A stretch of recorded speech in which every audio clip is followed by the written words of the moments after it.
Khairatabad MLA Danam Nagender అనర్హత case విచారణ జరిగింది. దాదాపుగా 3 గంటల పాటుగా విచారించారు స్పీకర్ గడ్డం ప్రసాద్ కుమార్. అయితే బీజేపీ పిటిషన్ పైన వచ్చేటువంటి ఫిబ్రవరి 18వ తేదీన విచారిస్తామని స్పీకర్ చెప్పుకొచ్చారు. మున్సిపల్ ఎన్నికల నేపథ్యంలో వాయిదా వేయాలని కోరింది బీజేపీ. అయితే ఫిబ్రవరి 18వ తేదీన విచారణకు అవకాశం ఉంది స్పీకర్ గడ్డం ప్రసాద్ కుమార్ చెప్పుకొచ్చారు. ఇక ముందుగా బీఆర్ఎస్ ఎమ్మెల్యే పాడి కౌశిక్ దాఖలు చేసిన పిటిషన్ పై విచారణ జరగగా కాంగ్రెస్ టికెట్ పై లోక్సభకు పోటీ చేశారని బీఆర్ఎస్ ఆరోపిస్తోంది. ఇక బీఆర్ఎస్ కు రాజీనామా చేయలేదంటున్నారు దానం నాగేందర్. ఇప్పటికే 7 ఎమ్మెల్యేల అనర్హత పిటిషన్లు కొట్టివేసిన స్పీకర్ బీజేపీ ఎల్పీ నేత మహేశ్వర్ రెడ్డి పిటిషన్ ని ఫిబ్రవరి 18వ తేదీన విచారిస్తానంటున్నారు. ఇప్పటికే వరుసగా 7 పిటిషన్ని కొట్టిపారేశారు. వాళ్ళ అనర్హత వేటు ఎట్టి పరిస్థితుల్లో ఆ పిటిషన్ని తీసుకోలేమని చెప్తున్నారు. వాళ్ళు ఇంకా బీఆర్ఎస్ పార్టీలోనే కొనసాగుతున్నామనే మాటను కూడా స్పీకర్ చెప్పుకొచ్చే ప్రయత్నం చేశారు. ఇక మిగిలింది దానం నాగేందర్, సంజయ్ అండ్ కడియం శ్రీహరి. ఈ ముగ్గురు మాత్రం మిగిలి ఉన్నారు. మిగిలిన 7 కూడా క్లీన్ చిట్ వచ్చేసింది. ఈ ముగ్గురులో కూడా కేవలం దానం నాగేందర్ మాత్రమే కొంత ఎఫెక్ట్ అయ్యే అవకాశం కనబడుతోంది. స్పీకర్ ఎలా దీన్ని నిర్ణయం తీసుకుంటారో చూడాలి. సో ముందుగా ఖైరతాబాద్ ఎమ్మెల్యేగా బీఆర్ఎస్ పార్టీ తరఫున కారు గుర్తుపై పోటీ చేసి గెలుపొందిన దానం నాగేందర్ అతి తక్కువ సమయంలోనే మళ్ళీ కాంగ్రెస్ పార్టీలో చేరిపోయి మళ్ళీ సికింద్రాబాద్ ఎంపీగా పోటీ చేశారు. హస్తం గుర్తుపై పోటీ చేశారు ఆయన. సో అప్పుడు ఈ టెక్నికల్ టర్మ్స్ కూడా ఉన్నాయి. అంటే రాజీనామా చేయలేదు, పార్టీ మారిపోయారు, మళ్ళీ కాంగ్రెస్ నుంచి పోటీ చేశారు. కాబట్టి టెక్నికల్ టర్మ్స్ అంశంలో కొంత దానం నాగేందర్ పై వేటు పడుతుందా అనే అంశం చూడాల్సిన అవసరం ఉంది. కానీ దానం నాగేందర్ మాత్రం నేను ఇంకా బీఆర్ఎస్ పార్టీకి రాజీనామా చేయలేదని చెప్తున్నారు. మా ప్రతినిధి మధు ఉన్నారు. మధు, సో దానం నాగేందర్ మాటల్ని స్పీకర్ లా తీసుకునే అవకాశం ఉంది. ఈ విచారణలో 3 గంటల పాటుగా ఎటువంటి అంశాలు బయటకు వచ్చాయి? సో స్పీకర్ విచారణ తీరు చూసిన తర్వాత ఏమనిపించింది? అంటే సుప్రీంకోర్టు ఆదేశాల తర్వాత స్పీకర్ గడ్డం ప్రసాద్ ప్రస్తుతమైన విచారణ చేస్తా ఉన్నటువంటి సిచ్యువేషన్ అయితే ఇద్దరు బీఆర్ఎస్ నుంచి పాడి కౌశిక్ రెడ్డి, బీజేపీ నుంచి ఏలేటి మహేశ్వర్ రెడ్డి ఇద్దరు పిటిషన్లకు సంబంధించినటువంటి విచారణ వినేటువంటి అవకాశం ఉంది. అయితే బీజేపీ కోరినట్టు మున్సిపల్ ఎన్నికలు ఉన్నాయి కాబట్టి వాయిదా వేయాలని కోరడంతో 18వ తారీఖు డేట్ ఇచ్చారు. దీనికి సంబంధించి ప్రస్తుతం ఈ 7 ఎమ్మెల్యేల పైన ఇప్పటికే అనర్హత పిటిషన్లు వస్తే వాటిని కొట్టివేశారు. వాళ్ళు బీఆర్ఎస్ లోనే ఉన్నారనేటువంటి తీర్పు ఇచ్చారు. తర్వాత సంజయ్ జగిత్యాలకు సంబంధించినటువంటి పార్టీ ఫిరాయింపుకు సంబంధించిన ఆరోపణలు ఎదుర్కొంటున్న ఆయన విషయంలో కూడా విచారణ ముగిసింది. తీర్పు మాత్రం రిజర్వ్ చేసి పెట్టారు ప్రస్తుతం సంజయ్ కుమార్ కి సంబంధించిన విషయంలో.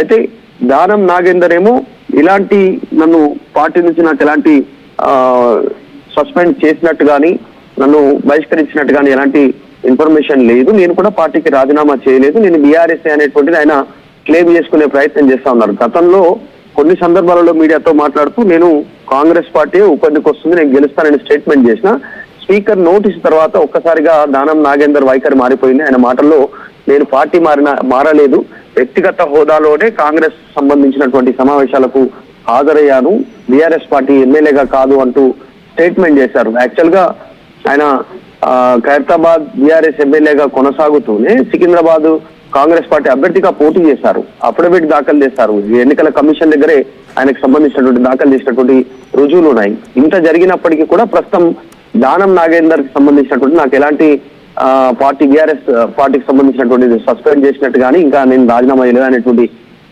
అంశాన్ని చెప్పే ప్రయత్నం చేస్తా ఉన్నారు. ఇంకొక ఇద్దరు ఆల్రెడీ కడియం శ్రీహరికి సంబంధించినటువంటి విషయంలో దానంతో పాటు ఈ సంజయ్ విషయంలో కొంత క్లారిటీ అయితే వచ్చేటువంటి అవకాశం ఉంది. సో మొత్తానికి దానం నాగేందర్ విషయం మళ్ళీ బీజేపీ తరఫు నుంచి వాదనలు 18వ తారీఖు రోజున వినడంలో, సో అప్పటి వరకు పెండింగ్ లో ఉండేటువంటి అవకాశమే కనిపిస్తా ఉంది. రైట్, అంటే దానం నాగేందర్ ఏం చెప్తున్నారు? ఇప్పుడు ఆల్రెడీ బీఆర్ఎస్ పార్టీతో ఉన్న రాజీనామా చేయలేదని అంటున్నారు, అది నిజమై ఉండొచ్చు. బట్ కాంగ్రెస్ పార్టీ తరఫున మళ్ళీ సికింద్రాబాద్ ఎంపీగా పోటీ చేశారు. ఈ టెక్నికల్ అంశాన్ని స్పీకర్ కన్సిడర్ చేసే అవకాశం ఉందా?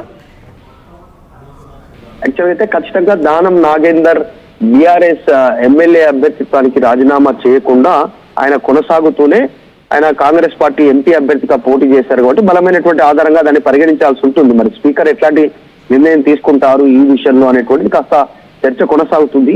ఇంతకు ముందుకు 7 సంబంధించిన విషయంలోనేమో వాళ్ళు కేవలం నియోజకవర్గ అభివృద్ధికి కలిసామనో లేకపోతే ప్రూఫ్స్ ఇచ్చినప్పటికీ కూడా వాళ్ళు వివిధ వాళ్ళ వెర్షన్ చెప్పారు. వాళ్ళంతకు వాళ్ళు స్పీకర్ కార్యాలయం దగ్గరకు వచ్చి మేము పార్టీ మారామనేటువంటిది ఇస్తే తప్ప దాన్ని పరిగణలోకి తీసుకునే అవకాశం లేదనేటువంటి చర్చ కూడా జరిగింది. వాళ్ళది టెక్నికల్ గా అటు పక్కన పెడితే దానం నాగేందర్ అనేటువంటి వ్యక్తి డైరెక్ట్ ఎన్నికల అఫిడవిట్ దాఖలు చేశారు ఆ ఎంపీ అభ్యర్థిగా పోటీ చేస్తున్నటువంటి సమయంలో. సో బలమైన ఆధారాలు ఉన్నాయి డైరెక్ట్ గా. కాబట్టి ఏం చేస్తారు అనేటువంటి ఒక చర్చ కొనసాగుతుంది.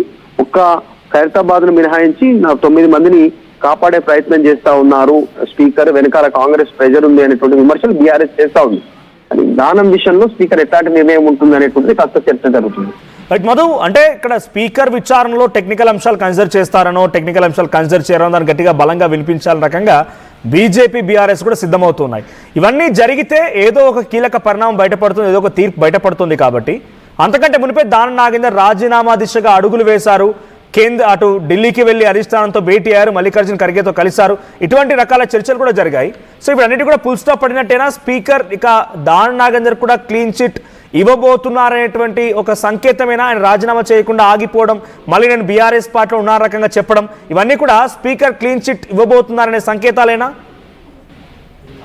అంటే ప్రొలాంగ్ అవుతా ఉన్నటువంటి పరిస్థితి. ఇప్పటికీ 7 విషయంలో స్పీకర్ నిర్ణయం తీసుకున్నారు. ఎస్ఆర్ నో ఏదో చెప్పగలిగారు, వాళ్ళు బీఆర్ఎస్ తోనే ఉన్నారు టెక్నికల్ గా అని చెప్పినప్పటికీ కూడా మిగతా 3 విషయంలో ఎందుకు డిలే అవుతుంది అనేటువంటి చర్చ ఉంది.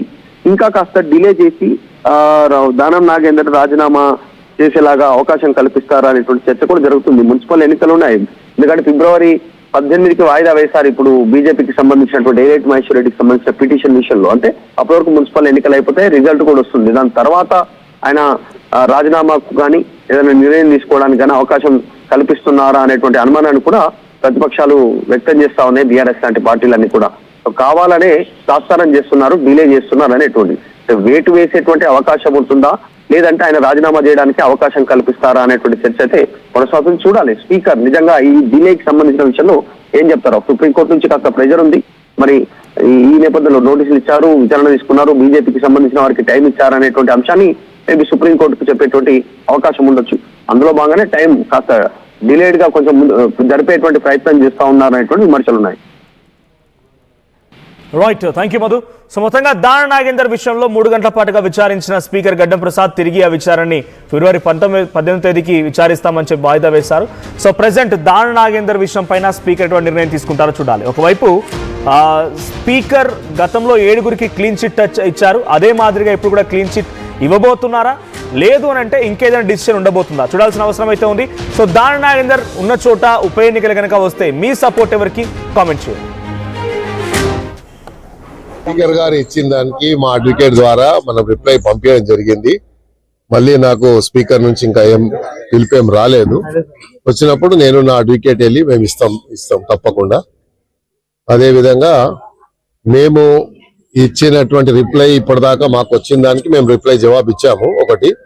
కానీ ప్రత్యేకంగా మమ్మల్ని మరి ప్రెసిడెంట్ గమ్మని ఎక్కడ స్పీకర్ గారు ఇప్పటిదాకా చెప్పలేదు. చెప్పినప్పుడు నేను వ్యక్తిగతంగా పోయి ఉన్నటువంటి క్రాస్ ఎగ్జామినేషన్ ఉంటుందని చెప్పేసి క్రాస్ ఎగ్జామినేషన్ పిటిషనర్స్ ఉంటుందని నేను అనుకుంటున్నాను.